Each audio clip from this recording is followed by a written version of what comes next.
Yeah, the Kentucky Derby was a lot of fun. I ended up getting to go to my third Kentucky Derby and working for NBC. Oh, boy. So I'm just going to shoot straight here, pal. All righty?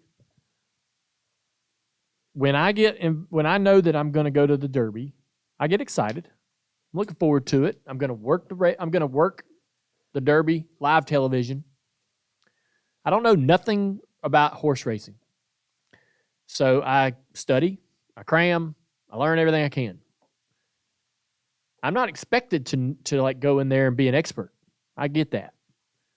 So I have to lean into the curiosity. I have to think about, man, what do I want to learn? All right, NBC, I really want to learn this. And if they'll allow me, that's what we do. So this particular time, they said, Rut's not going to go with you. So I got really nervous and scared. See, Rut is the one that says, you know, Rut's the one that takes the toss from the talent before. You know, they'll toss it to us. And Rut goes, yeah, we're over here doing this. Mandale, this is blah, blah, blah. And I just got to react to Rut. It's really simple. And it's nice because he's doing all the legwork. But he's not going to be there this time. So I'm thinking, shoot, now I've got to be by myself. And I've got to accept the toss and react and then talk about the content I'm going to share and then toss it to the next person or send it wherever we're going. And I don't have a lot of experience doing that. I don't think, you know. I don't think you do. Right. And so I was really, really nervous. It's a massive event, one of the most important events for NBC. And they have such amazing talent working this show, people that know this stuff inside and out.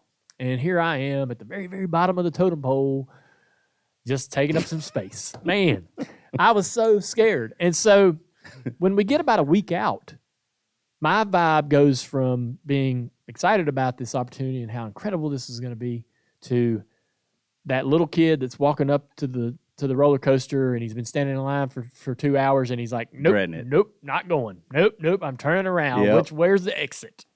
And I'm literally like the night before we went to dinner.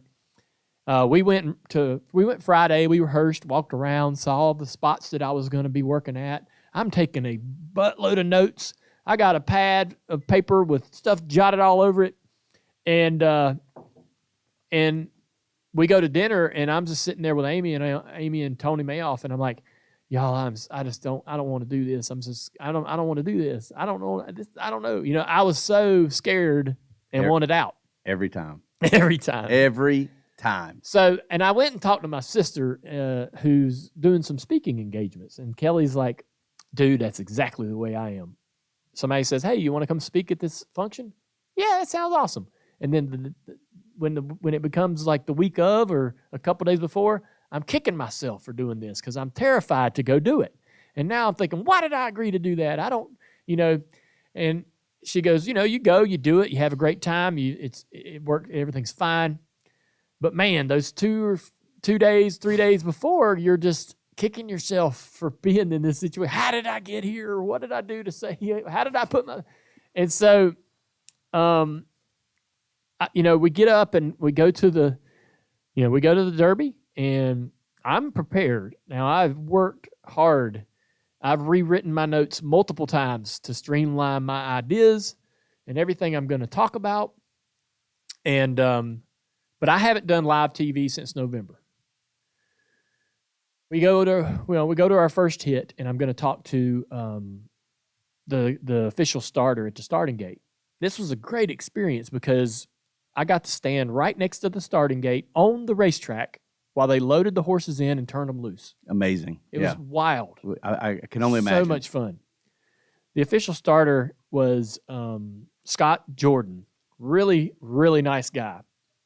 I probably spent more time with Scott than I did anybody else that was working the Derby over the 2 days. I spent time with him and his crew. They were all very, very nice. We hung around their families. We spent a bunch of time with them talking about, you know, our hit and what we're going to do and what we're going to discuss. And I think me and Scott both were extremely nervous when the hit went live. And it was supposed to be 1 minute and 15 seconds.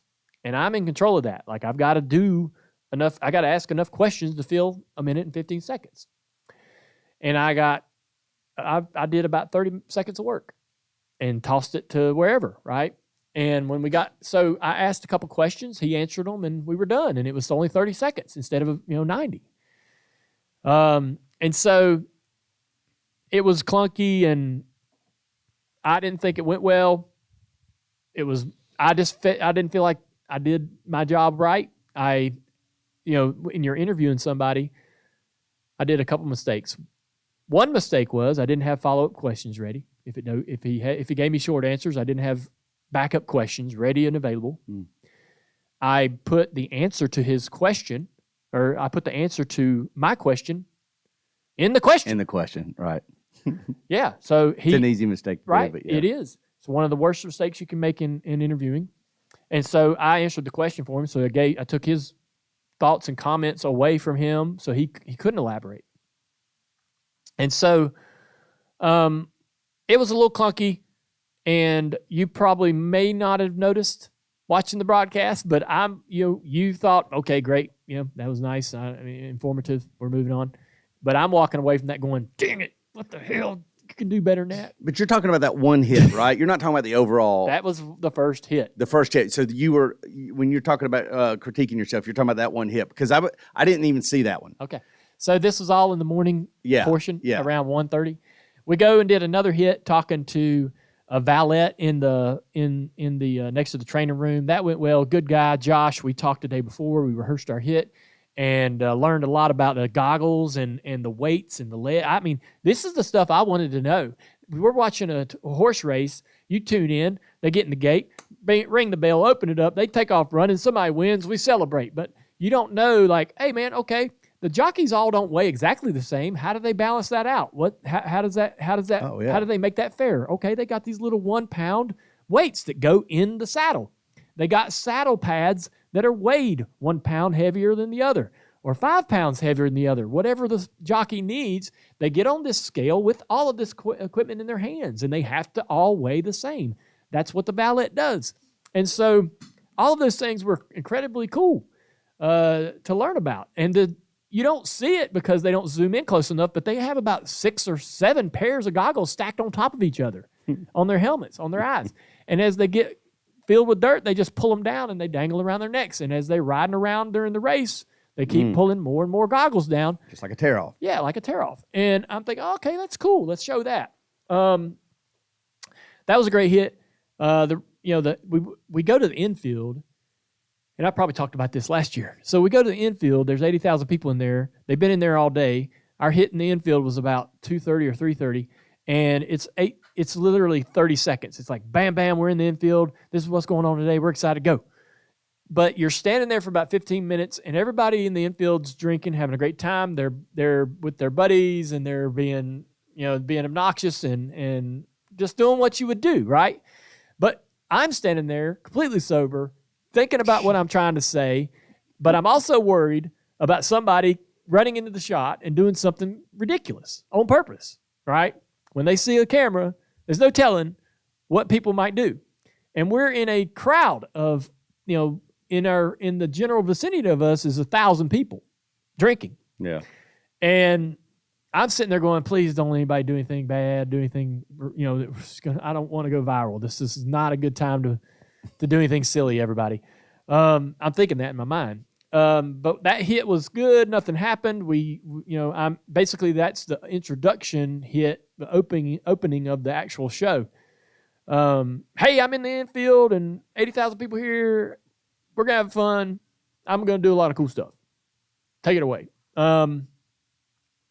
And then the rest of the hits I thought went really good throughout the day. There was one that was pretty rough. The last one where I interview the assistant trainer. Saw that one. Yeah. I didn't understand what he said. All right. Well, look, this is what happened that you don't know. We went there the day before, and this is Barn 42. This is the famous barn. More Kentucky Derby winners have came out of that barn or have been in that barn for the weekend. More Kentucky Derby winners have come out of there since 1973 when Secretariat won. Secretariat was in stall 21 of that barn. So they're going to put a camera on that stall. I'm down at the other end where Mage is, all right? The horse that would win the Derby. I'm down at the other end. So I'm going to start the hit by saying, hey, you're looking at stall 21. We're at barn 42. That stall is the one that occupied Secretariat. I'm going to give you the stat about how there's more winners out of this barn. And then I'm going to say there's one entrant only housed in this barn this week. Only one horse in here that's going to run the Derby is Mage. There's no other Kentucky Derby entries at the barn today. And I don't even know how I said that or if it even sounded worth the shit. Well, as I'm talking, I'm supposed to start walking over toward Gustavo Delgado Jr., who is the assistant trainer. And he's the son of the head trainer. I met him the day before, but he's wearing different clothes. On this day, he's standing about 30 feet away from me, and I've got to walk to him. But he's backlit, and I can't see his face. And so I didn't know it was him standing there. I thought, man, I'm thinking in my mind, well, if the head trainer or the assistant trainer is probably busy, he's probably with the horse. I'm going to walk over there, and he'll pop up, come out of the stall. He'll be, oh, hey, Dale, good to see you. So I'm walking over there talking about how we're going to interview Delgado Jr. And I'm walking up right to him. And I stop, and I'm looking around. I'm like, well, he's here somewhere. He's standing right next to me, 2 feet away. But the sun's on his back, so I can't see his face. And I thought, shh, and in my mind, I'm like, that's him. And so I go, oh, Gustavo, come on over here. Hey, buddy. Hey, and then I start doing my bit. I'm like, hey, man, in NASCAR and racing, we have pit crews. I want you to tell me who is responsible for this horse. What are the roles? And he started doing that. We had rehearsed it and told him what we were looking for. And he starts saying, yeah, we got the groom, the hot walker, the exercise rider. I'm the assistant trainer. And so it's like we were trying to basically say, hey, every horse has these individual people that are responsible for it and work as a team to get this horse through the weekend. And we got to do this in 1 minute and 15 seconds. So we couldn't get too descriptive, right, about the detailed information that you would like to share about each job, what that job is all about. But it was clunky, and I tossed it to Mike. I don't even know what I said. Like, oh, man, a lot of people are, responsible for these horses to get them here. I remember what I said. So I was standing there talking to Gustavo, and it was so quiet. We're an hour away from the race. That's what you said. And I was like, but dude, it is freaking, you could hear a pin drop back here. There is no quiet, no silence. And you know what? We were standing there the day before talking about doing this hit. I'm with my producer, the camera guys. We're talking about where we're going to stand, what we're going to do. And this lady comes up and says, hey, I work for Gustavo, and we would prefer that if y'all were going to have the conversations to leave the barn, because we'd rather not have this kind of noise around the horse. And I was like, yeah, I didn't even think about that. So we left the barn and finished our conversation. So when I went over there and did this interview, right at the end, I was like, man, it's freaking quiet. And that's how I ended it. I was like, man, it's super quiet here. You wouldn't. That was profound to me. How I thought it'd be hustle and bustle and people getting ready and the anxieties and the nerves and all that stuff, tension building. Nothing of that. It was so peaceful. Yeah, that worked, by the way, because I do remember you saying that in the shots. Whether I don't remember what it was before and I don't remember what it was after. Yeah. I just remember there was this counter to what you were getting, what the cameras were giving us. And it was hustle and bustle. And so I did think that actually was a pretty astute observation by you. Yeah, I think it worked. I know it's such a small, tiny thing, but it sort of salvaged a really clunky, rough. I can only imagine the panic. 90 seconds. Oh my God. Nobody knew that I was thinking that, and I don't know what it looked like on TV. But now that you know that, go back and watch it, and you're like, oh crap. Yeah. Oh yeah, for real. Okay. And then wait, the funniest thing, we go down, and it's time to do my pick. That's what I wanted to ask you. I'm standing down there at Victory Lane, right? Next to Victory Lane. Right. On the inside of the racetrack. This is the easiest part of the day, right? And I've got it in my mind. I'm going to say, Mage, I didn't know Mage was number 8, for one. I only picked Mage because that was the horse that I was closest to. I had seen Mage 2 days. And I thought, I ain't met any other Kentucky Derby runners. I'm going to pull for Mage. I'm standing there, and I'm like, this is easy. I know exactly what I'm going to say. I'm going to say I'm hoping for a little magic with Mage, and then I need to toss it to Edzo. And Edzo's going to give his pick. And I'm going to say, everybody loves a surprise winner, right, Edzo? Because Edzo's going to pick a 15-1, I think. So he's picking a surprise, would be probably a surprise winner too. There were 2 or 3 favorites that everybody thought had the race or would win the race, and Edzo was picking a horse with relatively similar odds to me, so I was going to toss it to him that way. So we get up there, and basically I'm listening to the show in my ear, and I've got the producer also talking. And on the talent starts at the top, Mike Tirico and them, and they're going to give their picks. And it's bam, bam, bam, bam, talent to talent to talent to talent, giving pick after pick after pick after pick. And I'm going after Dylan and Sonia, right? And so I was listening to hear somebody say, all right, Dylan and Sonia, give us your picks. And they're going to start talking. Yeah, these are my picks. All right, Dale, what do you say? But people weren't saying each other's names.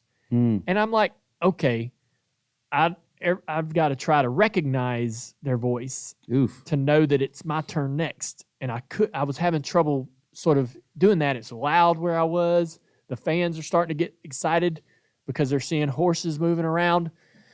And I'm looking at my producer and I'm going, am I next? Am I next? Am I next? And she's looking at me going like, what are you saying? And I mean, I didn't know if I was supposed to start talking because I couldn't tell whether I was next or not. But they luckily tossed it to me. They said, Dylan and Sonia were like, yeah, Dale, da-da-da. And I thought, oh, thank God. And then I started reading my line. I was like, I'm hoping for a little magic with Mage. Everybody loves a surprise winner, Edzo.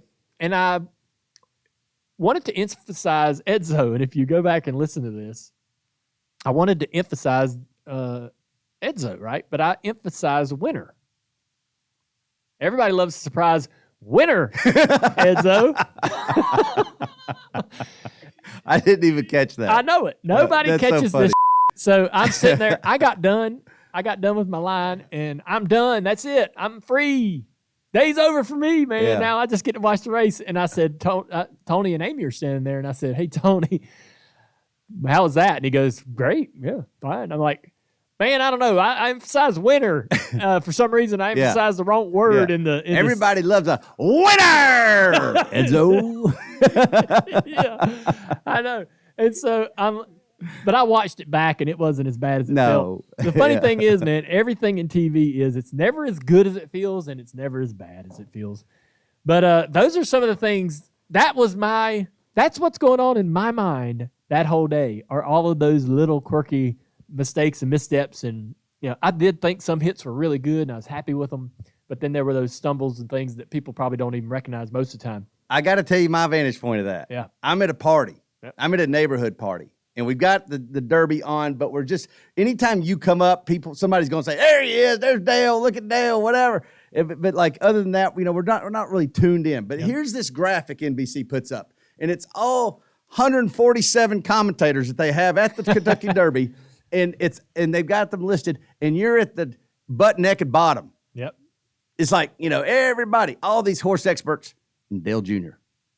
And they're all making their pick, and then it's putting in the graphic the horse, and they're all picking basically the same 3 horses. Tatris, what is it? Tap it thrice. Tap it thrice. I don't know. Tap it. And then that other one. But then it's like, we're like, they go, my buddies go, does Dale Jr. know any of these horses? I'm like, probably not. Oh my God. And then they're like, probably not. Probably whoever he's interviewed last. There you go. And so, but then they go, all right, Dale Jr., and it's at the bottom.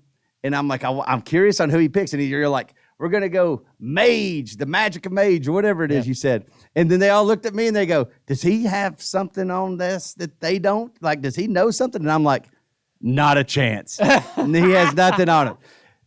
All that to say, what you gave us was someone to follow now. Like, before we're just going to watch the race. Now, Mage is our guy. Now I know what color the jockey's jersey is on Mage. And dang, when that thing comes around and takes the lead, goes to the outside, we lost our Oh my God, we went crazy because of that. It was so fun. I was so happy that horse won. I had a person stop me in the driveway at Junior Motorsports and say, "Hey, man, my two boys bet on that horse. I had one bet $10 and one bet 20." And so I mean, to all the people out there that put a wager on Mage. Yeah, and if you Only had your because- kids bet, questionable parenting, Older parenting decision. No, this man's got older sons. Oh, okay, got it. Now, to answer everybody's question, I get this asked a lot. No, I did not bet on Mage. I did not physically put a wager on the horse. I would have, but damn, I mean, we were working so much and running around. I went from we started the day in the infield. We went to the jockey room on the front straightaway. We went over to turn 1 for a hit there. We went back to the barns off the back straightaway, back to the jockey room, back down to the infield for the pick. I mean, I was walking. I did 20,000 steps easy in both days. And so I never had a chance to go to a gate or do any betting. That's the one thing that I regret is that I didn't actually put money on Mage. I probably could have told Amy to. She was. I'm sure she did. Nope. She didn't put any money on anything? No. Okay. She did before. She did, but she was with me a lot of the day or some of the day. She actually followed us around and got to see some of the places we went, which was really cool to have her do that. But I regret not putting some money down on Mage, but to anyone who did, just because I picked them, man, heck yeah. Yeah, that makes me enjoy feel that. better than me actually winning. There you go. I got a text from Mike. You making that pick is the funniest thing I've seen all day. You had to have seen the graphic to truly appreciate it. All the NBC commentators listed down the right, many of them had the same one. There he was, right at the bottom, the very last one, the only one to pick Mage. My friend asked me, does he know something? The rest ain't? I said, not a chance. Yep. Then Mage wins. That was the text I got from Mike. I was excited. That was probably the longest text I've gotten from Mike in the history of our friendship. I'm a good texter. Yeah, no. I am. Very cool. We get done with the Derby and we went home. And I'm already getting nervous about the next one. Hopefully I get to go though. Write that down. Yeah. Write that down. We're gonna need that. We're gonna need that right? next year about this time. I'm nervous already. Yeah. But I'm glad you put yourself. Listen, I'm glad you put yourself in those situations. Yeah. If you want to not be a hypocrite like Denny, then you need to be able to say, "Hey, Ross Chastain, market yourself, brand yourself, get yourself out there." Well, that's what you're doing with the Kentucky Derby and the Indy 500. You got the Indy 500 coming up, by the way. That's right. So don't let us down. All right. Don't go, I picked the winner, and then toss it over to Mike Tirico.